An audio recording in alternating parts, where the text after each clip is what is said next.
Oke, masih di Buan Bat. Masih semangat? Mana suaranya? Baru kali ini saya lihat orang tepuk tangan ambil tidur. Masih semangat? Masih. Mana suaranya? Tapi dibela-belain gitu karena nonton bukan partner. Saya doakan sukses selalu ya. Balik ke untuk Mas Ruslan ya. Mengulang pertanyaan sebelumnya dalam kasus pencurian kayu jati ini juga melibatkan Anda dan 2 orang menjadi terdakwa. Gimana ceritanya? Monggo. Saya dituduh mengangkut milik kayu perhutani. Kan saya cuma disuruh Ibu Asyani. Dan saya dituduh mengangkut milik perhutani. Terus mobilnya itu juga ikut ditahan sama tukangnya lagi. Tukangnya ditaruh penitipan itu, Mas, sama perhutani. Nah, Mas Ruslan ini sama temennya itu ngambil istri, Mas. Istrinya itu ngambil dari mana?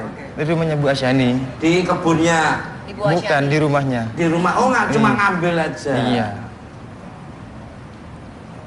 Boleh nanya ya, Mas? Ya boleh Cynthia Sarif. Tadi waktu iklan nih commercial break Ibu Asyani bilang sempat nangis, ada yang sakit liver ya Bu ya. Kemudian masuk ke tahanan pemerintahan.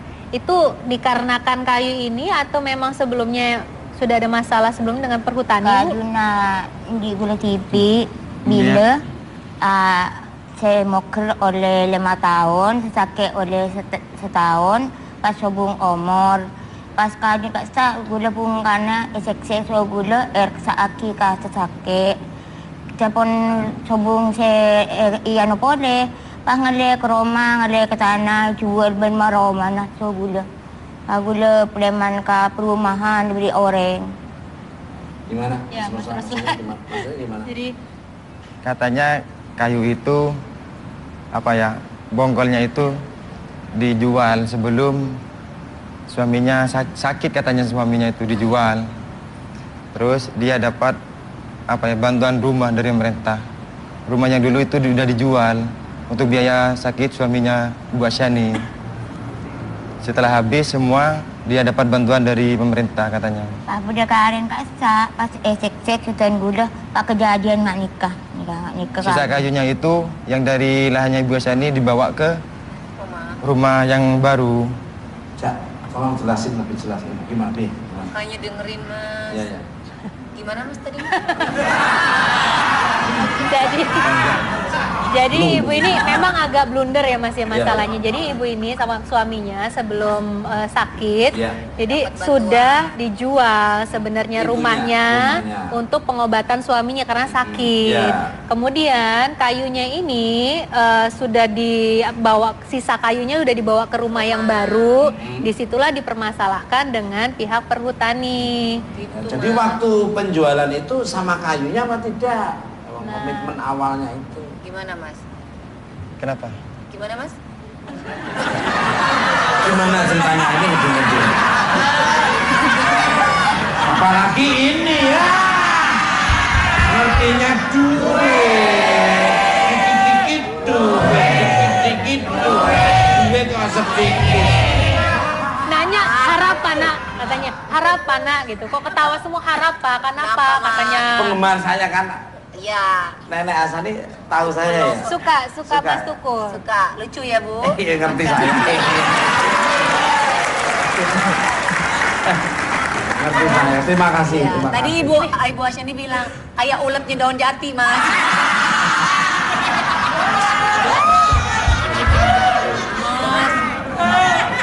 Balik karena Ini ada yang bikin Cynthia bingung nih, Mas. Ya, Mungkin ke Mas Ruslan ya, mau nanya nih. Adanya perselisihan itu kan pasti ada sebabnya gitu loh. Maksudnya jarak rumah Ibu Asyani ini dengan perhutani itu seberapa jauh sih sehingga sampai Ibu ngambil kayu itu dipermasalahkan? Atau apakah Ibu ini dulu diminta untuk menjaga kayu itu atau bagaimana gitu loh? Emang menanon tahanan. Jauh lahannya. Jauh di perhutani. Sembian, coba nembian, sisanya Pancingan, Bu. kasa, belum tani kan bak semua kasa, budi nembian kasa gun. Iya. Memang dekat, Mbak. Memang Sekitar dekat. 100 meter. 100 meter? Iya. 100 meter. Oh. Keng mah kajuna. Bukan lahnya ibu saya ini jauh. Sekitar Jauh. 2 kilometer jauhnya. Keng mari Dari itu pihak petani. so bagian Pak Mantre ben Pak Hakim beri itu mari foto on. Makanya pas banding tak pada so perhutani. Tetap di Gula TV. Iya, ini baru mau nanya Mas, bener. Oh, jadi ibu lahannya itu jauh sebenarnya dari perhutani, Iya. 2 km, tapi rumahnya dekat. Dekat.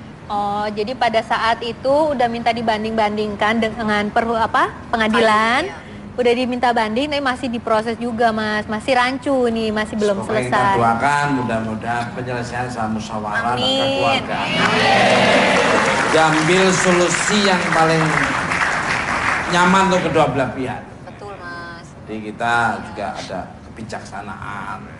Ya ada ya kadang-kadang kalau hukum tuh ya nggak pakai hati, tapi kita kan harus SDM, sumber daya manusia, sumber dalamnya manusia. Luar biasa. Ya ada Iya. sedikit lah. Nanti kan ada perjanjian yang jangan sampai kamu melakukan atau apalah pokoknya lah ya. Betul. Diambil yang terbaik. Baik. Bener nggak Pram?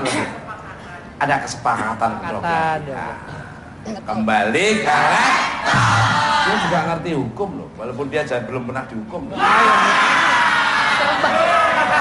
Pemirsa, untuk lebih tahu dari sudut pandang hukum akan kasus Nenek Asyani, Bukan Empat Mata telah mengundang pengacara cantik lulusan S3 Universitas Padjadjaran jurusan hukum. Langsung aja kita sambut Dea Tungaisti.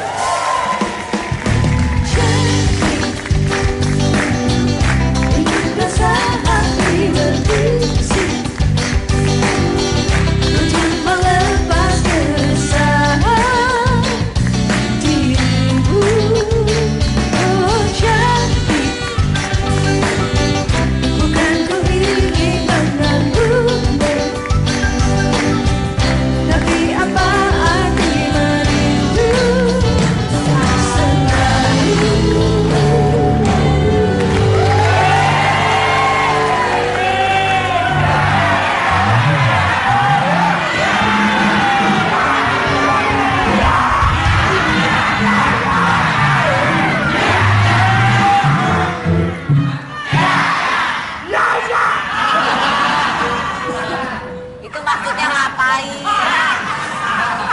Maksudnya ngapain? Bintang tamunya membuat saya kata-kata.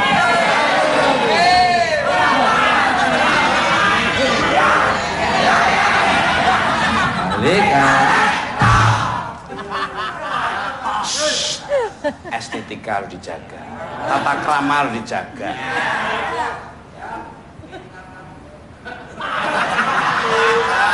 Penyakitnya sama sama dia. Selamat malam untuk My Angel Dea Tung, maaf kalau keliru, Tungaisti. Apa kabarnya? Baik, Mas Tutut. Subhanallah. Mas Tutut, apa kabarnya? Everything is okay. Every night, every day, every time, every minute, I am is very healthy and very funny. Yes. God never sleep. God is with us. God is where. Tuhan ada di mana-mana. Tuhan beserta kita. Tuhan selalu ada dan mengayomi kita semua. Kalau kita dekat dengan Tuhan, Tuhan akan dekat dengan kita. Aku jauh, engkau jauh, aku dekat. Air. Untuk My Sweetie dia ini. Melihat kasus Nenek Asyani yang telah menjadi terdakwa pencurian kayu jati, meskipun bukti-bukti kalau kayu jati itu milik pribadi, kenapa Nenek Asyani tetap menjadi tersangka nih? Monggo, ini ahlinya ini. Gini Mas ya, saya ini kan perkara masih berjalan ya, belum diputus. Jadi secara kode etik mungkin saya tidak bisa langsung terhadap perkara ini gitu ya. Secara umumnya saja bahwa saya terus terang prihatin terhadap kasus ini. Pendekatan hukum pidana Indonesia ini masih pada untuk menimbulkan efek jera, orang harus dihukum dan dipidana, merasakan penjara begitu ya. Sedangkan ilmu sistem peradilan hukum pidana modern yang berlaku di negara-negara modern itu sudah tidak lagi mengedepankan hal yang demikian.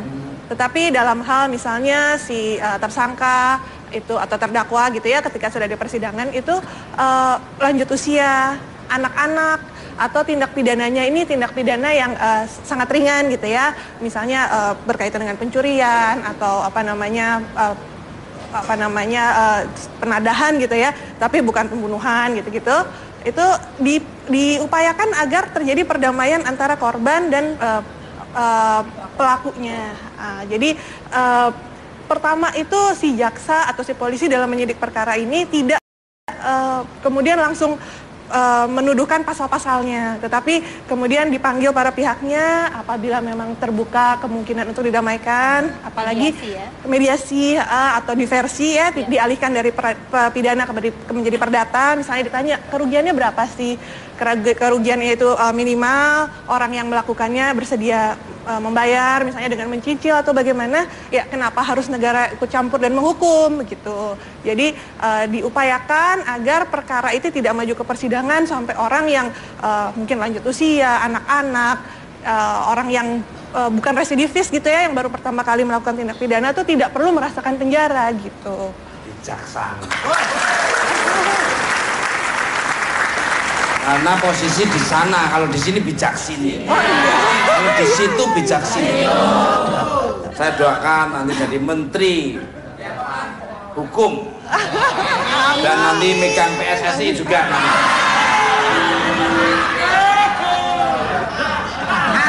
Ya kan bisa supaya perbulu tangkisan kita tuh kan lebih. Kok ke bulu tangkis? Sepak bola, bulu tangkis itu pertina. Ya. Loh, kalau main bola kan nggak bisa berantem, masa dalam main bola gitu. Ya enggak lah. Badi kalah. Gimana, Bram? Masa Pertina, Mas. Hah? Masa Pertina. Harusnya kemana? KUA. Masa kau? Kalau nikah tuh di KUD. Luar biasa, bagus, bijaksana. Saya doakan jadi menteri atau jadi presiden nantinya. Diaminin aja, karena doa bagus diaminin, jangan ditolak. Kalau doa jelek batalin aja. Itu bila mindalik om dibilang setan. Doa bagus aja. Masih untuk Mbak Dia Tunggaisti. Kalau kasus ini untuk memberikan efek-efek jera, apakah bisa berhasil untuk mencegah pencurian kayu di hutan selanjutnya? Ada di sana, ada di sana. Mana putih? Ya, kalau kita memang masih memakai sistem peradilan pidana Indonesia yang pendekatannya adalah penghukuman, ya kasus seperti ini akhirnya harus tetap disidangkan gitu, karena memang pasalnya hanya mengatur tidak mengecualikan siapa pelakunya, apakah dia lanjut usia, apakah dia anak-anak dan sebagaimana. Cuman yang harus dilihat mungkin spiritnya, bahwa undang-undang yang dikenakan kepada perkara ini adalah illegal logging, yang spiritnya pada awalnya dibentuknya undang-undang ini kan buat mohon maaf kata-katanya, maksudnya cukong-cukong kayu gitu ya, yang menebang hutannya Indonesia nih dihabisin kemudian diekspor ke luar negeri gitu. Jadi sebenarnya bukan untuk skala kecil seperti ini, spiritnya dibuatnya undang-undang illegal logging itu gitu. Menurut saya sih gitu. Ya, ini tiga orang ini kayak kembar ya. Semua manis, cantik dan enak dilihat semua ya. Masa sih Mas? Bener. Gak enak Mas. Bener.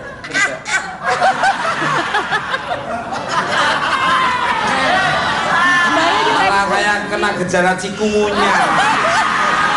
Balik kalah. Jangan Mas, demam berdarah aja udah sakit Mas. Untuk makanya jangan bunuh nyamuk. Siapa yang bunuh nyamuk? Orang Saudaranya? sering bunuh nyamuk itu mesti akhirnya kena demam berdarah dan akhirnya kena malaria. Nyamuk itu jangan dibunuhin, diantisipasi supaya nyamuk nggak datang, ya jaga kebersihan, jangan buang sampah sembarangan, air kalian yang dibuangin jangan di itu. Enggak, jadi mereka nggak akan bertelur di mana.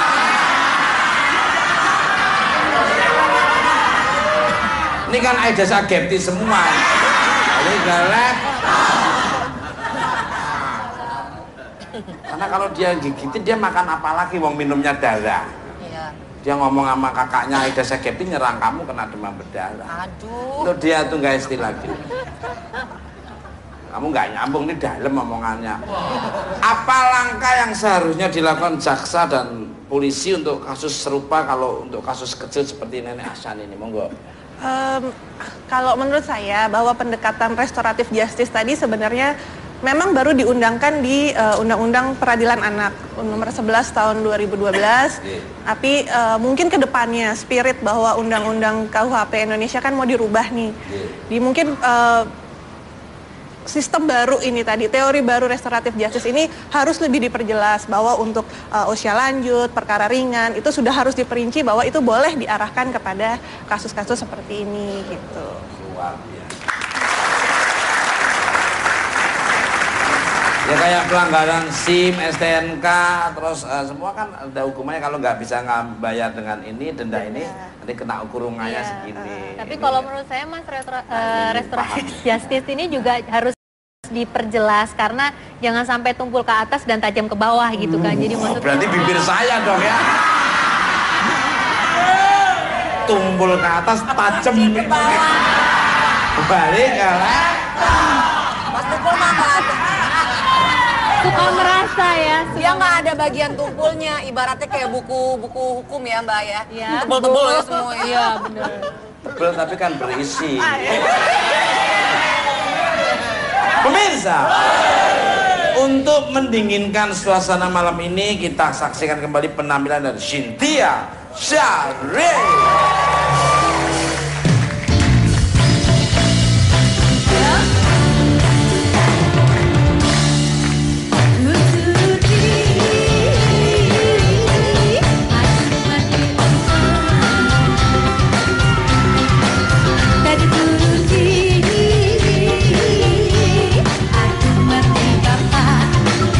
Bisa semuanya? Begitulah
Saya kasih kaos nenek dari Bukan Empat Mata, Mas. Kasih.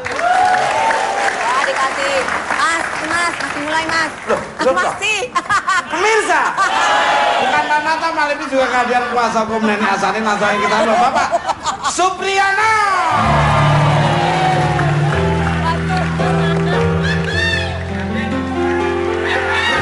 Oh, ini, Mas.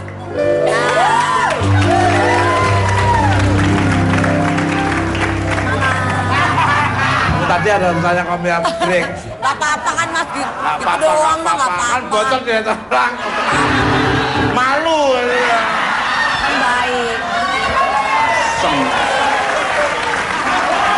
Ketawa di Obi Ben ketawa. Balik Alek. Nggak apa-apa Mas. Gak apa-apa dong. Malu nggak ada bedanya. Malu gak ada bedanya. Selamat malam untuk Bapak Supriyono, apa kabarnya? Baik, Bang Tukul. Luar biasa sekali. Ganteng banget ya. Langsung aja nih, bagaimana perkembangan kasus Nenek Asani saat ini dan bagaimana peluang Nenek Asani untuk bebas dari gugatan pencurian kayu jati ini? Monggo. Perkembangan terhadap proses persidangan bahwa besok pagi ini sudah pada agenda sidang dengan tahapan tuntutan dari jaksa penuntut umum. Sudah beberapa kali, jadi besok ini sidang ke-11, Mas Tukul, sudah sidang ke-11, mungkin baru 4-5 kali lagi baru ada vonis, ada putusan yang berdasarkan jadwal yang telah ditetapkan oleh majelis hakim yang disetujui oleh jaksa penuntut umum maupun kuasa hukum dari Lembaga Bantuan Hukum Nusantara. Itu kira-kira tanggal 23 April berdasarkan jadwal. Terkait dengan peluang, saya selaku kuasa hukum Nenek Asyani yakin, bahkan 1000% keyakinan saya bahwa beliau akan bebas. Amin. Saya doakan, amin. Saya doakan. Ya memang harus kita tadi kesepakatan, ada apa namanya yang dibilang Mbak Dia, ada toleransi sedikit. Restoratif justice. Ya. Ini Pak Supriyono kayak suaranya bagus ya. Ini pasti pinter nyanyi kayaknya. Ngebas gitu, ngebas gitu. Ya ini lagunya saya yakin kalau disuruh nyanyi wah pasti. Untuk Pak Supriyono lagi nanti ya kalau ada acara udah selesai aja. Ya maksudnya ini nanti habis pertanyaan maksudnya bukan habis selesai acaranya. Ada yang nonton dong, Mas. Pengacara loh kamu. Kalau kamu kan pengacara panggilan nggak ada acara kamu. Pak Supriyono lagi nih. Apa langkah pihak Nenek Asyani untuk sidang berikutnya nih, Monggo? Langkah selanjutnya, karena besok adalah tuntutan, yang mudah-mudahan saya bisa mendapatkan pesawat pagi untuk bisa hadir. Kalaupun tidak bisa hadir besok, maka pada kesempatan ini saya sampaikan permohonan maaf saya mewakili teman-teman dari LBH Nusantara karena yang membela beliau adalah dari LBH Nusantara secara gratis adalah menyampaikan permohonan maaf kepada majelis hakim dan jaksa penuntut umum kalau besok kami tidak bisa hadir. Jadi mungkin mohon ditunda ke hari Jumat. Nah, setelah ada tuntutan tentu akan ada pledoi, yaitu tahapannya adalah pledoi berupa pembelaan yang akan disampaikan oleh kuasa hukum Nenek Asyani. Karena prinsip daripada tuntutan itu tentu kan berharap Nenek Asyani ini dihukum.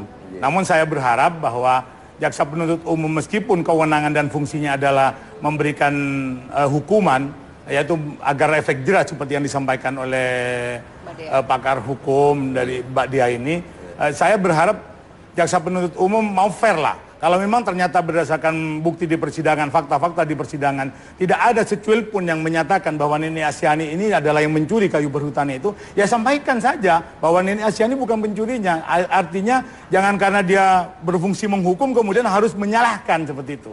Jadi saya berharap mata hati dikedepankan oleh jaksa penuntut umum. Mana Bram? Jadi Mas, mungkin di sini Alikum ada, juga nih diam-diam nih. kalau saya punya pandangan kan ada social justice, ada restoratif justice-nya. Jadi kan ya jangan hanya dilihat memeriksa hanya kaku dengan undang-undang yang ada. Kan harus dilihat dengan hati nuraninya juga.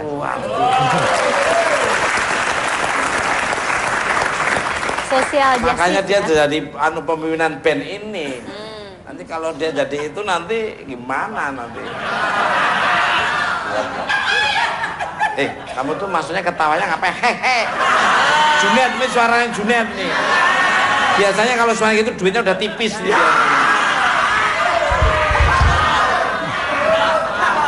Untuk Nenek Asyan ini, apa ada yang ingin disampaikan terkait kasus ini? Monggo, Mas Di.